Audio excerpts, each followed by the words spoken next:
Assalamualaikum warahmatullahi wabarakatuh. Jumpa lagi di acara kita Rashid Ramadan Syahdu di ID Web House bersama saya Bella Malista. Nah, sore hari ini Bella akan nemenin menjelang buka puasa kalian dengan berbagai tema. Kalau kemarin ada yang mungkin UMKM, pembisnis, teknologi, ada lagi startup dan lain-lain. Kalau sekarang kita mendatangkan orang yang sudah profesional nih di bidangnya. Nah, tapi sekali lagi Bella mau mengingetin kalau kita syuting ini sudah mematuhi protokol kesehatan seperti mencuci tangan, menggunakan masker dan berjaga jarak. Nah, pada sore hari ini Bella akan membawakan tema yang berjudul pentingnya UI UX untuk website dan aplikasi yang memperlancar bisnis.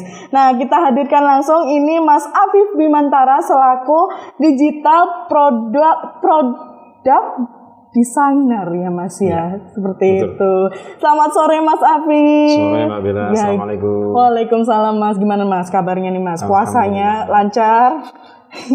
Puasanya alhamdulillah. Alhamdulillah ya Mas, apalagi lagi pandemi kayak gini ya Mas ya. Iya. Cuaca lagi nggak menentu juga, harus tetap stamina-nya dijaga terus ya Mas ya. Betul. Mau mengulik-ngulik tentang UI UX ini Mas. Boleh. Nah, mungkin banyak yang belum tahu juga nih, UI UX itu apa sih Mas? UI UX, kalau secara bahasa UI itu kepanjangan dari user interface, sedangkan UX itu kepanjangan dari user experience. Kalau kita artikan lebih luas lagi, user interface itu adalah hal-hal yang berkaitan dengan tampilan yang hubungannya dengan pengguna, sedangkan user experience adalah flow atau pengalaman dari tampilan yang digunakan pengguna tersebut. Kira-kira seperti itu. Jadi yang di website ini masih mengelola gitu ya Mas, yang membuat gitu ya Mas. Iya, jadi saya punya studio namanya Agensip Creative Agency. Jadi fokus jasa atau layanan kami adalah di bidang desain, user interface dan user experience. Jadi kami mendesainkan bagaimana sebuah website, aplikasi mobile maupun tablet maupun desktop itu ditampilkan di layar dengan berbagai requirement yang ada, lalu kita merancang juga bagaimana experience yang terbaik. Jadi tidak hanya tampilan itu terlihat menarik, indah, eye catching, tapi juga memastikan user bisa pakai aplikasinya. Fungsi-fungsinya juga gitu ya Mas ya. Oke. Nah nih Mas Afif ini mulai mendalami UI UX ini sejak kapan sih Mas? Apa dari dulu SMA emang sudah tertarik di situ? Apa berjalannya waktu akhirnya wah menarik juga ini gitu? Ya. Jadi awalnya dulu saya tidak langsung mendesain UI ataupun UX karena awal saya dulu mendesain tampilan website itu tidak ada istilah yang namanya UI design atau UX design. Terms itu baru hadir mungkin kira-kira ya 5 tahun belakangan ini. Dulu yang ada hanya website design. Jadi awalnya dulu saya mendesain poster, mendesain tampilan untuk publikasi. Setelah saya kuliah dan ikut magang di salah satu divisi di kampus saya, yang itu megang seluruh sistem yang ada di kampus, website, presensi, sistem karyawan dan lain-lain. Nah, saya diamanai untuk menjadi bagian dari sistem tersebut, yaitu mengerjakan desainnya. Nah, di situ saya mulai mendalami dan akhirnya ada perkembangan dari dunia tersebut, ada istilah yang namanya UI design dan UX design. Itu yang juga berbeda juga ya Mas, UI UX itu ya Mas. Bermula dari magang ternyata malah jadi ini ya Mas ya, penghasilan sehari-hari gitu ya Mas ya. Nah Mas, soft skill dan hard skill apa sih yang harus dimiliki seseorang untuk mempelajari atau mendalami UI UX ini sih Mas? Iya betul. Untuk bidang ini memang kita bisa mengkategorisasikan skill jadi dua. Emang kadang-kadang butuh juga hard skill dan soft skillnya. Kalau kita definisikan dulu hard skill biar kita satu definisi ya. Hard skill itu berarti kemampuan yang teknis ya. Iya, benar. Iya kan ya. Kalau soft skill itu yang non teknis betul Iya, ya. benar. Oke. Nah, untuk terjun di bidang ini, kemampuan yang pada awalnya harus kita miliki adalah kita harus memiliki kemampuan untuk memahami user, kemampuan untuk mendengarkan lebih banyak. Perlu kesahnya gitu. Betul, ya. karena kalau kita hanya sekedar mendesain saja tanpa adanya pemahaman terlebih dahulu terhadap user yang akan menggunakan aplikasi yang kita desain, bisa jadi setelah kita desain justru aplikasi kita malah nggak bisa dipakai. Nggak sesuai juga keinginan customer gitu ya. Jadi kemampuan pertama sebelum kita memiliki kemampuan teknis itu kita harus belajar memahami pengguna kita, belajar untuk mengetahui lebih dalam ini aplikasi buat apa sih, backgroundnya apa, masalahnya apa, goalsnya apa, lalu fitur apa yang ada di situ. Dan yang lebih penting lagi adalah penggunanya siapa. Menganalisa itu sangat penting di awal gitu ya. Betul. Mas ya. Karena kalau dilihat dari termsnya kan UI, UX selalu diawali dengan U. U-nya itu user.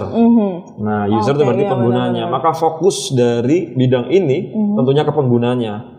Entah itu interface-nya maupun experience-nya. Setelah kita memiliki informasi yang cukup tentang pengguna kita, goals, masalah dan lain-lain, baru kita mengolah informasi tersebut menjadi desain, yaitu nanti bisa jadi website, bisa jadi aplikasi mobile dan lain-lain dan tergantung bidangnya. Nah itu baru setelah kita itu soft skillnya ya, hard skillnya kita mempelajari kemampuan teknis dalam mendesain menggunakan aplikasi-aplikasi seperti Figma, Adobe XD, Sketch dan lain-lain. Berarti kedua itu adalah saling terhubung gitu ya Mas ya. Betul. Harus sinkron juga gitu. Oke. Nah, perkembangan UI UX di Indonesia ini sejauh mana sih Mas?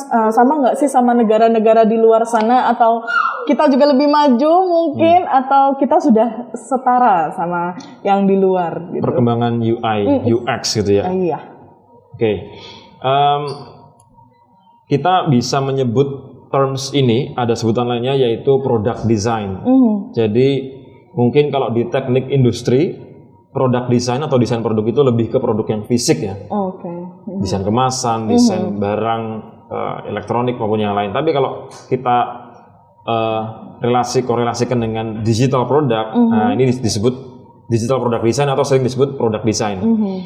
Nah, karena di beberapa tempat perusahaan startup itu istilah terms untuk role yang ada di bidang ini tidak selalu UI designer atau UX designer, tapi ada yang disebut sebagai product designer. Nah, kalau kita lihat perkembangannya, seorang product designer atau digital product designer atau terms lainnya UI UX designer itu perkembangannya sangat bagus di Indonesia. Sudah cukup mau berkembang juga ya Mas ya. Kita bisa melihat dari kalau teman-teman buka salah satu website yang menyajikan berbagai hasil produk UI maupun UX yaitu dribble.com, dribbble.com, B-nya 3. Itu dilihat yang populer. Seluruh dunia itu Indonesia masuk top 10. Jadi bisa lihat negaranya mana. Itu menunjukkan memang negara kita, dan itu teman saya sendiri, saya juga kenal teman-teman sendiri itu jadi trendsetter desainnya. Awalnya saya tahu nih dulu belum, seperti contohnya dulu belum pernah ada desain yang stylenya seperti ini. Teman saya memulai dan itu jadi tren di Dribbble dan diikuti oleh desainer-desainer lain seluruh dunia. Jadi sangat kompetitif sekali Indonesia, luar biasa. Apalagi udah masuk 10 besar ya Mas ya. Berarti emang orang luar juga bisa mencari seorang desainer gitu di Indonesia. Karena banyak gitu ya Mas. Betul. Dibuka page pertama yang paling populer desainernya orang Indonesia. Berarti sudah ada kemauan untuk go internasional juga, maksudnya menyeratai sama-sama orang yang internasional gitu ya Mas ya. Iya betul. Ya sudah selevel lah. Iya benar-benar. Karena kan sekarang udah nggak ada batasnya ya. Sebetulnya itu kan kalau kita lihat di Dribbble ya, nggak tahu kalau di platform lain kan. Karena yang saya amatikan Dribbble. Tapi yang jelas Dribbble itu adalah salah satu tempat yang paling populer, yang biasanya digunakan oleh para startup yang ingin membangun aplikasinya untuk mencari desainer. Jadi kita bisa ambil website itu Dribbble sebagai patokan lah buat benchmarking. Desainer mana sih yang keren-keren itu? Indonesia salah satunya gitu ya Mas ya. Hebat banget nih orang-orang Indonesia nih Mas. Nah next nih Mas, peluang kerjanya sebagai UI UX ini seperti apa sih Mas? Kalau sejauh ini ya? Peluang kerjanya sebagai UI atau UX designer ataupun product designer ya kan, karena seperti yang saya bilang termsnya bisa beda-beda. Ada di satu perusahaan tuh yang product designer aja dia mengerjakan UI maupun UX, ada di satu perusahaan yang UI designer sendiri, UX designer sendiri. Nah, melihat dari perkembangan posisi role-nya aja udah kita bisa bayangin berarti itu banyak peluang gitu. Karena selama di dunia ini masih ada internet dan teknologinya berkembang dan ada listrik, profesi ini tidak akan pernah mati. Juga ya, kayak tidak habis oleh zaman juga ya Mas, karena selalu dibutuhkan. Betul. Semuanya kan beralih ke digital, semuanya butuh aplikasi. Yang dulu jual beli konvensional, sekarang pakai aplikasi. Dulu naik ojek konvensional, sekarang pakai aplikasi. Bahkan nyari obat aja sekarang ada aplikasinya. Selama ada kebutuhan untuk membuat aplikasi baru, profesi seorang product designer atau UI UX designer itu dibutuhkan untuk membuat sebuah tampilan produk digital yang mengesankan, mudah digunakan oleh user, cantik, dan memiliki impact besar terhadap bisnis goals perusahaan atau startup tersebut. Berarti ini adalah peluang pekerjaan yang cukup diminati banyak orang, apalagi perusahaan-perusahaan yang mungkin lagi startup juga gitu ya Mas ya. Nah, mungkin yang kalian yang lagi kuliah jurusan kayak gini harus didalami lagi ya Mas ya, biar karena ini kerjaan yang menjanjikan gitu ke depannya. Insya Allah. Ya benar. Next nih Mas, untuk trennya nih, tren UI UX ini seperti apa sih Mas? Tren saat ini ya. Tren kalau kita berbicara tren, memang trennya kadang-kadang berubah. Ada sesuatu yang baru di tahun ini, ataupun kadang-kadang juga bisa kayak bukan mundur ya, tapi mengikuti tren yang sudah pernah ada dulu gitu. Jadi flashback lagi gitu. Kalau dulu teman-teman, gampangnya kita lihatnya gini sih, kalau mau lihat tren UI ya, kita amati perkembangan dari OS. Misalnya iOS. iOS adalah OS-nya mobile punyanya Apple. Dulu banget kalau Mbak Bella pernah lihat iPhone 3GS ya. Desainnya itu kan namanya skeuomorphism. Itu yang ikonnya bentuknya itu 3D, ya kayak 3D itu, bukan 3D sih, tapi seperti 3D yang realis gitu kan. Kayak icon Instagram zaman dulu yang coklat. Kan agak belenduk-belenduk gitu. Ada kameranya terus ya kan. Nah, terus beralih sekarang icon Instagram seperti flat, cuma gradient aja kan, kayak nggak bentuk kamera banget, kayak tapi lebih simple gitu ya gitu. Nah, trennya dari skeuomorphism terus flat, terus sekarang ada istilah namanya glassmorphism. Ya, jadi itu lagi juga ngetren di Dribbble. Jadi yang flat, model-model desain yang flat tapi yang lebih semi realis seperti dulu tapi tidak serealis dulu. Itu lagi cukup ngetren sekarang, dan ada elemen 3D-nya juga dan gradasi kira-kira seperti itu. Yang sekarang lagi ngetren yang saya lihat ya. Nah, kita nggak tahu besok seperti apa. Ya, pasti berganti terus ya Mas ya. Yang jelas saat ini masih simplicity itu masih menjadi nomor satu sih. Bagaimana desain itu terlihat simple, tidak ribet dan mudah digunakan. Next nih Mas, dampak dari UI UX ini bagi website itu apa sih Mas? Sebuah website gitu. Dampaknya kalau berbicara dampak berarti tentunya sangat signifikan ya. Impact, misalnya kita ada satu pertanyaan, seberapa besar impact-nya gitu kan, desain UI ke website, desain yang bagus atau jelek, impact-nya seperti apa? Ya tentunya kalau desain UI-nya bagus, website tersebut, misalnya ini anggap aja ID Web Host aja lah, langsung case tadi aja kan, gampang ya. ID Web Host menawarkan domain, hosting, ya kan.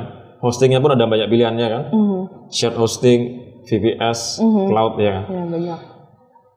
karena saking banyak produknya, domainnya juga bisa dipilih mulai dari yang lokal maupun internasional, maka itu butuh suatu tampilan yang memudahkan user. Agar user bisa dengan mudah bertransaksi, memilih paket yang mau dibeli, dan membayar sampai akhirnya dia bisa menggunakan produk tersebut. Kalau websitenya jelek, desainnya jelek, user bisa jadi tidak tertarik, dan bisnisnya tidak tercapai kan goals-nya. Nah, di sini kita bisa bagi dua sebetulnya. Kalau UI-nya bagus, UX-nya jelek, ya kan? Dari luar user buka, dari pertama kali buka ideahost.com, wah websitenya keren nih, tampilannya menarik, warnanya bagus, stylenya kekinian. Tapi pas user mau melakukan transaksi kok susah. Cuma kelihatannya di depan aja bagus, ternyata pas transaksi susah, ada diribetin gitu ya. Iya, bata-batanya yang berfungsi, langkahnya terlalu panjang. Nah, disitulah peran UX. UX itu yang mengatur gimana caranya user nggak harus dijelasin, bisa ngerti. Ini website apaan sih? Ini perusahaan apa? Yang dijual apa benefit atau manfaat yang bisa aku dapatkan dari produk yang ada di sini. Jadi dia nggak bingung lagi milih produk yang mana. Nah, di situ peran UX. UI-nya membuat tampilan yang lebih indah. Nah, di situ kalau UI UX tadi diterapkan dengan baik di website ini, tentunya transaksi jadi semakin lancar, bisnisnya berjalan semakin bagus karena user nyampe, informasinya sampai, user mau nyari barang, mau nyari service yang dia pakai bisa dengan mudah dia dapatkan dan goalsnya tercapai kan, bisnisnya semakin maju. Oke, terima kasih Mas. Ini banyak banget tadi ilmu-ilmu tentang UI UX ini.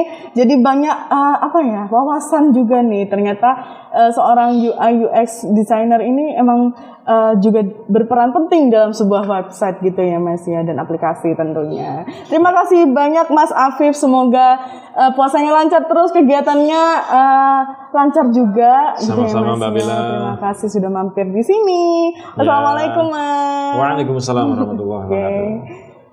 Terima kasih udah nonton video ini. Kalian gimana nih? Udah ada gambaran gimana tentang UI UX ini? Kalau kalian ketinggalan video sebelumnya bisa langsung scroll aja atau cari ke YouTube kita, ID Web Host. Kita juga tayang di Instagram, di IGTV kita idwebhost.com. Kita juga ada di Spotify dan di media partner kita Teknologi. Nah, buat kalian jangan lupa tinggalin jejak dengan cara like, comment, subscribe, follow dan share ke teman-teman kalian biar informasi yang kita berikan ini juga bisa tersampaikan ke teman-teman kalian. Terima kasih dan sampai jumpa di video selanjutnya. Bye. Wassalamualaikum warahmatullahi wabarakatuh.